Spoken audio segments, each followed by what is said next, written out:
Good evening, Warrior fans. Welcome to Mobile, Alabama. Tonight we are at St. Paul's Episcopal School. Their mascot is the Saints. We're here tonight for a Alabama High School Class 5A Region 1 game between our Elberta Warriors and the St. Paul's Saints. St. Paul's is coming into the game with a 4-3 record. They have wins over BC Rain, Satsuma, Faith Academy, losses to UMS Wright, Spanish Fort, and McAdory. Elberta comes into the game 2-5 on the season, a 2-2 Region 1 record. St. Paul's is 3-1 in Class 5A Region 1. Elberta's coming off a big homecoming win last Thursday night against the LaFleur Rattlers. And the Warriors are looking to bounce back tonight with some more solid football and try to get another W in the win column. It's a beautiful night in Mobile. As we look across the way, Warrior fans are filing into the stadium. The Elberta High School Warrior Band is getting set to play here on the field in preseason, or in pregame, should I say. And we're looking forward to a good night of football. The skies are clear, no rain in the forecast. We're looking forward to bringing you a good broadcast tonight from Mobile, Alabama. In just a minute, we're going to go to the Coaches Show, brought to you by Baldwin County Victory Polaris, Highway 59 in Loxley. We thank all the folks there for sponsoring the pregame show this season. In just a minute, John Vickers, our color analyst for the broadcast, we'll sit down with Coach Nathan McDaniel and get his thoughts on tonight's contest. You're listening to the Warrior Sports Network.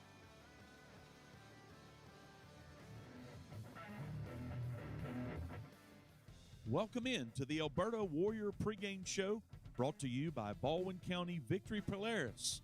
It's the only certified Polaris dealership in Baldwin County, located on Highway 59 in Loxley. Jason Ward, Tim Ward, and all the good folks at Victory Polaris invite you to stop by and see their full line of new and used Razors, Rangers, and Sportsman ATVs. They offer a full line of ATV accessories and the ongoing service you need to maintain and keep your vehicle ready for those memorable, fun family adventures. Give them a call today, Baldwin County Victory Polaris, at 251-964-2777. That's 251-964-2777. And tell them you heard this commercial on the Warrior Sports Network. Hey, welcome into the Baldwin County Victory Players pregame show. Coach, thanks for taking a couple minutes with us this week. Yeah, happy to be here. Last Friday night, homecoming, under the Friday night lights. That was such a fun game to call. What were some takeaways from the game?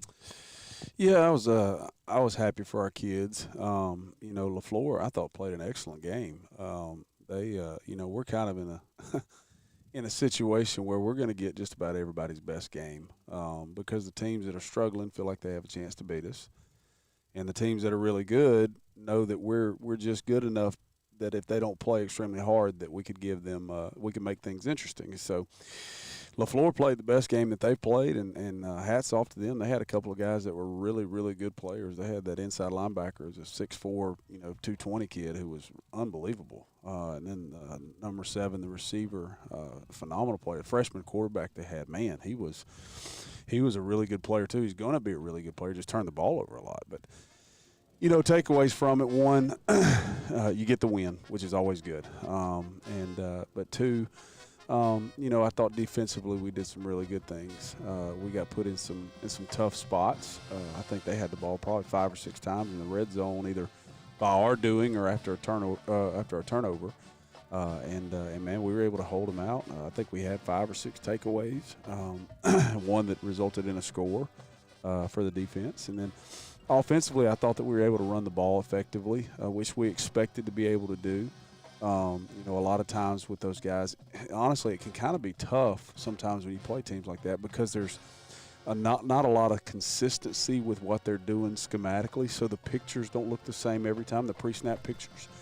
And so a lot of times it can result in a big play or it can result in a 4-yard loss just because it's, we call them junk fronts. A lot of times you get a lot of junk fronts out of teams like that. And so the fact that we were able to run the ball effectively, and then also, we wanted to make sure that Hunt got the opportunity to throw the ball a little bit. We felt like we could throw it, and we wanted Hunt to be able to work on it and get some opportunities. So, maybe we forced sometimes. We had a turnover down here that we were trying to throw the fade to tie. And actually the safety was cheating towards the trips a little bit, and so probably could have come back to hold, and it probably would have been a touchdown, but he kind of forced one in there a little bit. But I thought Hunt did some really good things. But overall, I was really pleased with the effort of our kids, with their focus all week long, even in the midst of homecoming and rain every single day. And there's so many negative things. Not that homecoming is a negative, but it can be if you're not careful. But so many things that could have been distractions throughout the week. Their attention to detail during the week was really good. Absolutely. And speaking of homecoming king last week, Nate Steiner, and he had a great game. A great game. Could you talk a little bit about his leadership? Man, I've been here now for, I guess, a year and a half, going back to last July or June, I should say. But Nate has been the bedrock, man, the cornerstone of our program. And for him to have the success he's having on the field and, to win the homecoming king and to have 2 interceptions the other night and just so many big plays that he made, man, you can't say enough about Nate Steiner, man. He's everything that you want in a football player. He's may not be the most athletic guy in the world, may not be the biggest guy in the world, but, man, he is there's some people that are just born to be football players, and he's one of them. Coach, it's been a lot of fun just watching this team grow over the year. Who's maybe a player who has, in your minds, one of the most improved players on the team as the season's progressed? Yeah, Aiden Stewart the other night, I thought he had one of the best games that he's had to this point, and he's young. He's just a sophomore. Cole Ulrich came in and he played some defense for us the other night, and he's probably going to have to go a little bit more this week because the injury to Eli Saffel.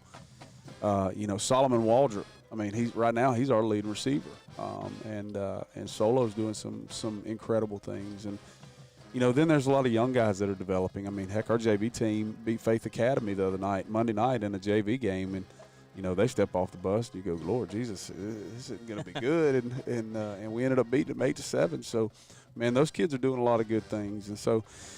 There's a lot of development that's taking place and a lot of gains that have taken place. And sometimes you have to step back and say, hey, look, I can't look at records right now. I have to look at the daily growth of the kid. And those things will eventually pay off. You know what I mean? And but building a program is especially a brand new program. It's a process. It truly is a process. And it's hard for me. I said this on the radio Saturday morning. It's hard for me because I'm such a competitor I want to see results now. But what are results? Are results always on the scoreboard at the end of the game? Are they always your record at the end of the year? Which every man has a record. But if you truly take the results of the day-to-day gains by the kids, you can see that they're getting better and better and better and better. And so the next 3 programs are story programs that we play. So, the next 3 weeks are going to be tough, man. We're going to have to play really well, have to play over our heads a little bit, to be honest with you. But St. Paul's, UMS, and then Bayside Academy, who are all great, great private school programs that do a really good job. They're well coached. They produce Division I college athletes every single year. And this year with St. Paul's is no different. They started off a little bit slow. But I think that they were doing some stuff offensively that they weren't comfortable trying to do. Last year they had a huge offensive line, one of the biggest offensive lines that I've ever seen in high school football. But some of those cats are playing in the SEC right now. They're at LSU and all over the places. So they've got 2 of those guys back. One's committed to Mississippi State. He's a really good player. And the other one's a young guy, and he's going to have some big-time offers. But they're, 6'5", 320 type kids. The rest of their offensive line are really good players, but they're not. St. Paul's has been a line-up and run it down your face type team, and they tried to spread it and throw it a little bit earlier, which I wish they were still doing, to be honest with you.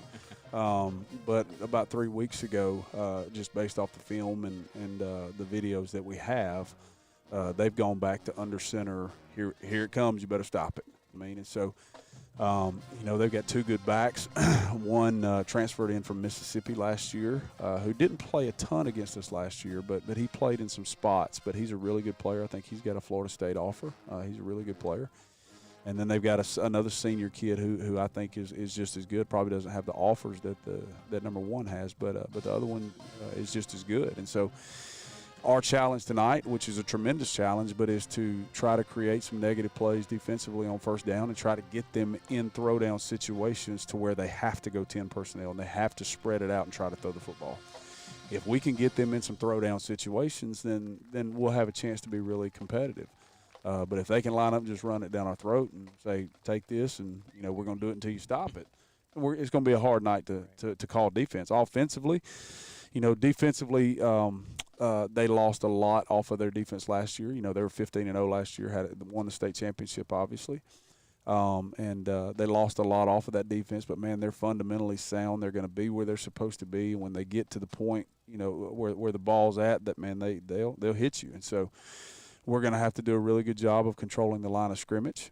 Ham Barnett is their defense coordinator, who's a dear friend of mine, and he does a good job of mixing up his looks defensively. And so, you never know what you're going to get from play to play or series to series. And so it's kind of been one of those weeks where you just kind of have to prepare for everything. You know what I mean? And then, you go back to your fundamentals and what you believe in and your base rules, and you just do the best you can with what's presented in front of you, the pre-snap picture that's presented in front of you. So, there's been a lot of great players come out of there. Steve Mask, who has been my mentor since I've been a head coach for the last 8 years.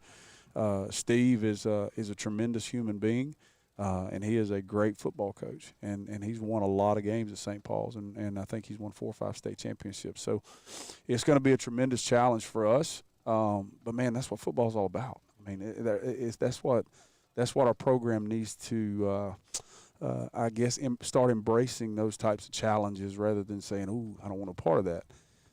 If we're ever going to be what we want to be, then we want to be in these games. We want to play big games, and we want to compete in big games and win big games eventually.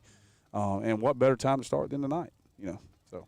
That's right. Coach, great insight. Thanks for taking a few minutes with us every week for this show. And we'd like to say thank you to Baldwin County Victory Polaris. Stop by Highway 59 in Loxley. Stop by and check out all their inventory. Coach, I don't know if you've seen some of these UTVs over the last few years. These things are awesome. Yeah, I tell you, with all the rain we've gotten in the last few weeks, we may need one just to get home every day. So, they do a great job over there, man, and those things are really cool. It'd be a fun toy to play with when I retire one day. So. Absolutely, absolutely. Coach, thanks for taking a couple minutes with us. This has been the Baldwin County Victory Polaris pregame show. Baldwin County Victory Polaris is your one-stop shop for new Polaris ATV, UTV, Slingshot Roadsters, and great selection of motorcycles. A new